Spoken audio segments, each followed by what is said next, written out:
Zero क्रमांक म्हणजे bogus मतदार का असा प्रश्न उपस्थित झालेला आहे आणि त्यानंतर कामठी मतदारसंघामध्ये अनेक ठिकाणी झिरो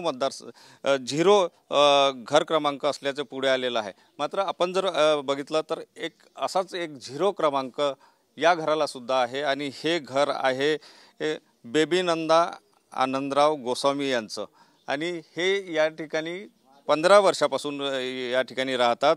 कामठी विधानसभा क्षेत्रातील महादेव नगर परिसर हा आहे। काकू किती वर्षापासून तुम्ही राहता? आणि 15 वर्ष झाले इथं राहता। तुमच्या घराला क्रमांक जो आहे तो झिरो आहे। तुम्ही एवढ्या वर्षापासून इथे राहता? नाही, मतदान करता दरवर्षी? मतदान करतो ना आम्ही, मतदान तर करतो, पण झिरो क्रमांक हा कसा काय? आम्ही मग इथे रहिवासीच नाही समजल्या जात।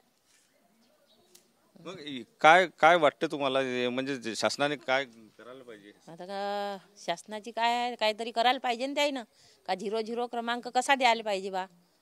नंबर आहे आमच्या वस्तीमध्ये सगळ्याच्या प्लॅटले सगळंच आहे, पण मग आमच्या घराले झिरो का दिला? नक्कीच असेच सुद्धा वोटर या मतदारसंघामध्ये आहेत ज्यांचं घर आहे, 15 वर्षापासून त्यांचं घर आहे, मात्र घराला क्रमांक झिरो आहे। मग अशामध्ये हे बोगस मतदार आहे असं समजायचं की मग प्रशासनाची चूक आहे? ही प्रशासनाने दुरुस्त करायला पाहिजे। आता या सगळ्या गोष्टी जो आहे त्याचा विचार होणे तेवढंच गरजेचं दिसून येत आहे। Cameraman size Sunil Dhage, TV9 Marathi, Nagpur.